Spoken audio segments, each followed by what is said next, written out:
So now this one here, this is one of my favorites. I'm gonna be honest with you because it showed me how, to me, it showed me how down to earth and how humble he was, even though he was him. So, I get into a situation in Victorville, USP, right? California. I was there from 2011 to 2014. So when I get transferred, I go to the Smooth program, cutting up in Victorville. I'm gonna tell you that story too. So when we transfer from Victorville, on my way going to Oklahoma, Pennsylvania, we had to stop in Oklahoma. And that's the lockdown situation, right? Go there, lockdown, wait on Smooth to come get you, able to go, they fly you to Pennsylvania. They flew me to Atlanta. And I'm gonna tell you who I ran across in Atlanta. It was just amazing to me. You feel me? So, I ain't nobody.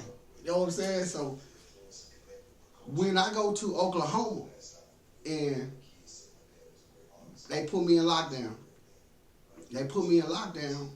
it was this dude already in there. He wasn't there. Me and him was selling like 2-3 days and he left. So my first day there, the first weekend or whatever, he was there. And me and him had vibed out. And he showed me how to talk to the women through the toilet. Pump the water out the toilet. You talk to the women. You can have them to go call your family. You may need some money and let your family know you need some money. You may let your family know you can transfer where you're going, because you may not never know where you're going to until you're going. But I knew where I was going. So, but that's just for other people. So, and this is my first time, like in lockdown, to where I'm learning, the toilet, how they talk to the women through the toilet. So I was in cell 21, and while I was the same day I came there, the same day, Chris Brown came. So they was like, man, Chris Brown in cell 14. And I was like, what? Niggas like, yeah, man, Chris Brown in cell 14, woo, right? So it's this song that I always wanted Chris Brown to do. And I'm still trying to get with you to do this song, right? So while we was in lockdown, all the nurses was at his door. Listen to me. He was so respectful. He signed. We was even there for a holiday, to where he was signing all the autographs. He was doing everything so respectfully, so humbly, even though he was inside the situation that he was in. You feel me? No Lambos, no none of this here, no nothing. You ain't got this right now. So it don't matter. Money don't matter right now.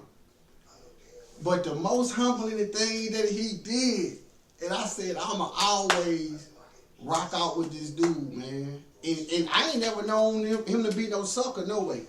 You feel me? Everything about him is 1,000.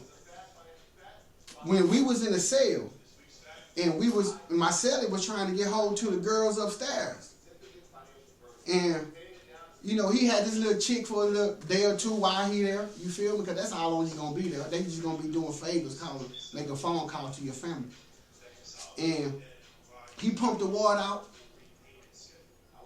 He was calling, Sandy, baby, what's up? Come to the phone. She came. And when she came, you know what she said? She said, baby, everybody at Chris Brown, on Chris Brown phone. And I was just like, wow, this nigga Chris already learned how to pump the water out the toilet. Because he was in there by himself. I ain't know how to pump the water out the toilet. I been in 11, 12 years at this time. But that was just a humbling experience. And I always said, I respect people. I respect humbleness. You know what I'm saying? No matter what. You feel me? So, yeah, man. Shout out to Chris Brown, man. oh, I got this song I want to do. Well, it ain't my song. It's just something that I always thought that fit you. You feel me? You can come and put a little juice on it, but just think about it. That's all.